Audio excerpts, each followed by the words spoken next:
Hello friends, as you have seen my title, I am going to set up a smart TV using Raspberry Pi and Android TV. I need to get rid of the heat from the CPU. To do that, I have bought this new case from Amazon for Raspberry Pi. I am going to assemble the Raspberry Pi now. Got these 4 screws and I need an Allen key to assemble the screws. Now let's assemble the Raspberry Pi case.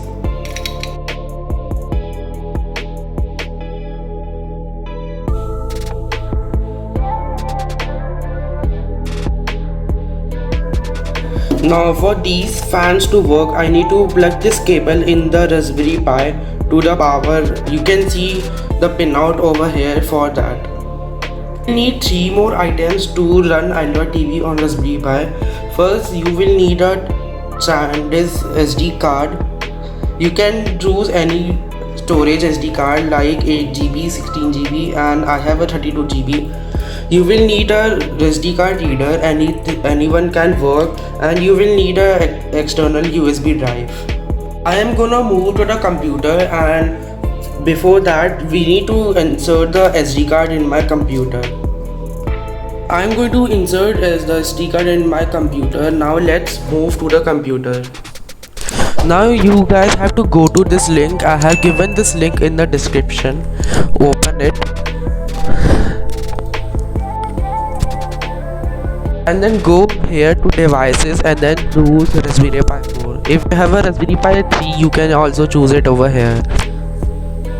Now you have to click on this link, Android 11 TV.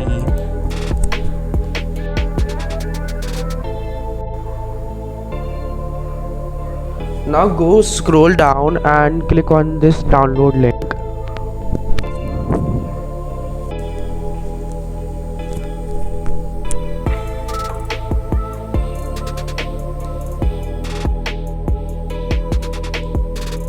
Now click here to start the download. This will download a zip file and you have to unzip it, and it will give you a ISO image for the Android 10. As you can see here, it is only 401 MB. It should download in no time.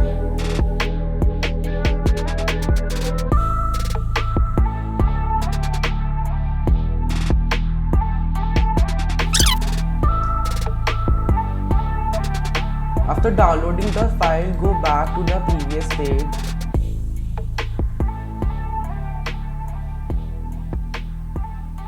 Now scroll down a little bit and it will say OpenGApps over here. We need to download OpenGApps if you want to use Google Play Store with your Android TV. Click on the link given and go to this page. Click on this folder.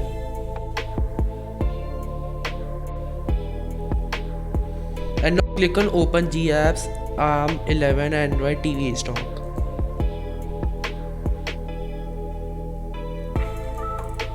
This will download the zip file which you need to put it in your USB drive. As you can see here, it is very small file. Once your file is downloaded, you can close the browser and you need to extract this first file. I have a 7-zip installed, so I can use 7-zip to extract it.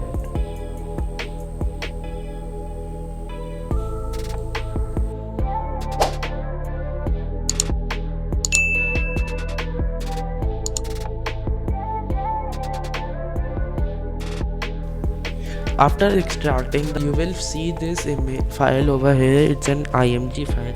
Now open Raspberry Pi Imager and then click choose OS and then scroll down to click a custom IMG image from your computer, and now go to your desktop where you save the file and then click on the file and open it. Now choose your storage. In this case my 32GB SD card is this one.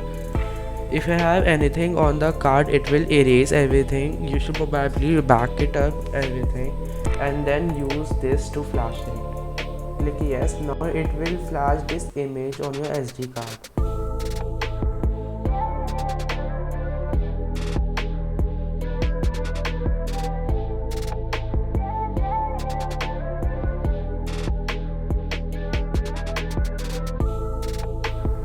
can see over here, the flashing is done and you can close this window.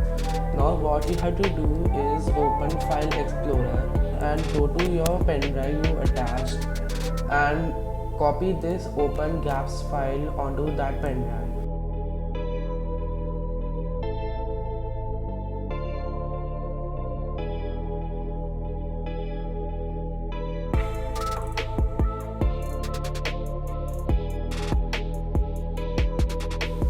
When you are done, you can close this window and you can remove the pen drive from your computer.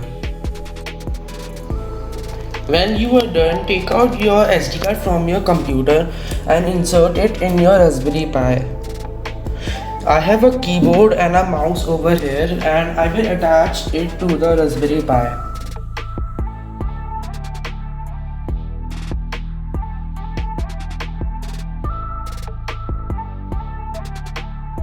I will attach the HDMI port to the monitor.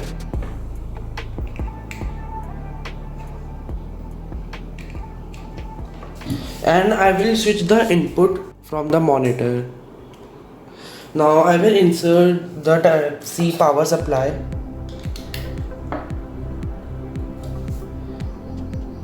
After attaching the power supply, my monitor says out of range over here, but don't worry, it will fix in some time as it will identify the resolution of monitor. As you can see here, we are now booting into Android 11 TV. Now once you are here, take your pen drive from your computer in which you copy the open gaps file and then put it in your Raspberry Pi.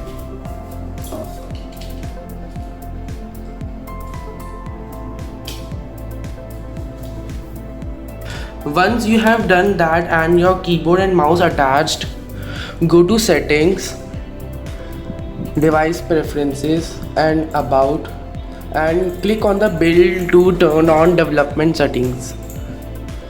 Now go out and then go into Settings again. Go to Device Preferences, scroll down and click Reboot and then click Reboot to Recovery. It will reboot the Raspberry Pi and go into recovery mode.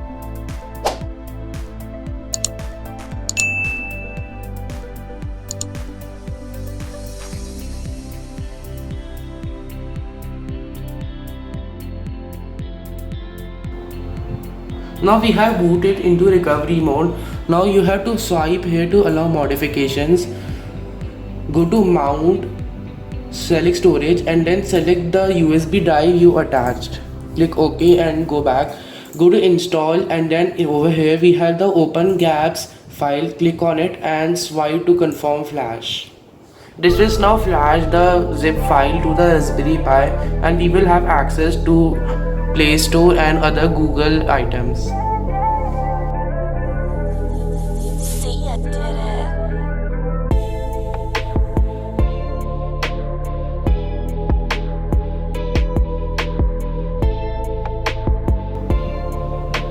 As you can see here, the flashing is complete and click on wipe dialog and then swipe to wipe.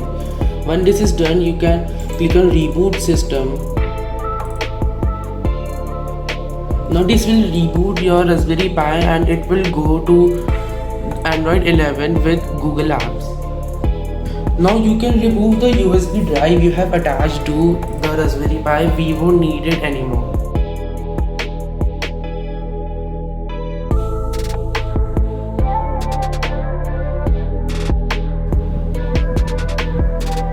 As you can see here, it is requiring us to connect a remote, but for now I am going to use keyboard and mouse only. Now select your language. I am in India, so I am going to select English India.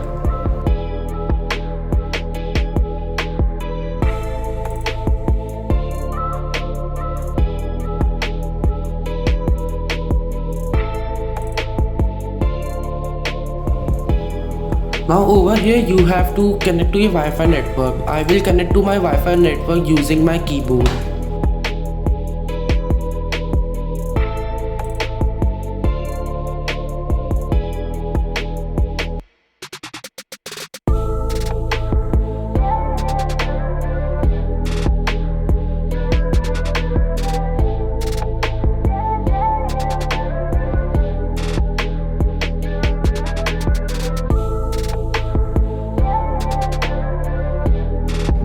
Now it says we are successfully connected to the internet.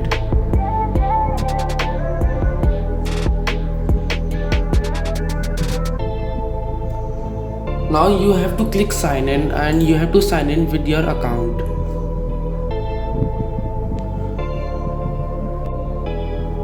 After signing into my account, you have to click accept and then yes, and you can click continue, turn on, and it is saying now my Raspberry Pi 4 is powered by Android TV. It will walk me through the features of my device. And as you can see, after we have installed G apps, we can now use Google Play Store and install anything from there. We can also get Google Assistant, but we need a USB microphone to access it. We can also use Chromecast, as the Chromecast is built into Android TV and you can cast your phone screen from your phone to your TV. As you can see, now we are in the Android TV home and you can also use YouTube to watch videos. I have to choose my account and it will open YouTube. See, I did it. And as you can see, we can play any video from here and it will play smoothly. If you have a Bluetooth speaker or a wired one, you can also attach it to Raspberry Pi or via Bluetooth and you can hear the words. Now I am going to go back. I will also show you how installing apps from Play Store to prove it that it works. I will go to Play Store and search for an app here, for example TED. Now I am going to install it. As you can see here, it is installing it and it's done. Now I am going to open it and let's see if it works.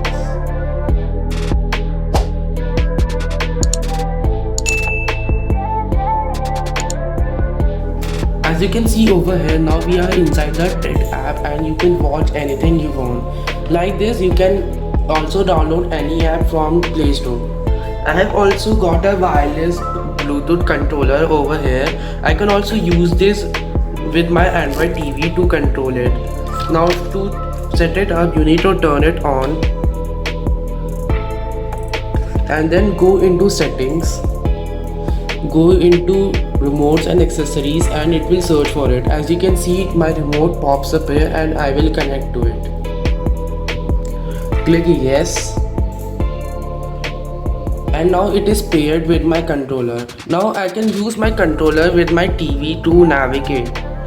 As you can see here, it works very well and it is very useful if you don't want to use keyboard and mouse. Thank you for watching and this is it for today.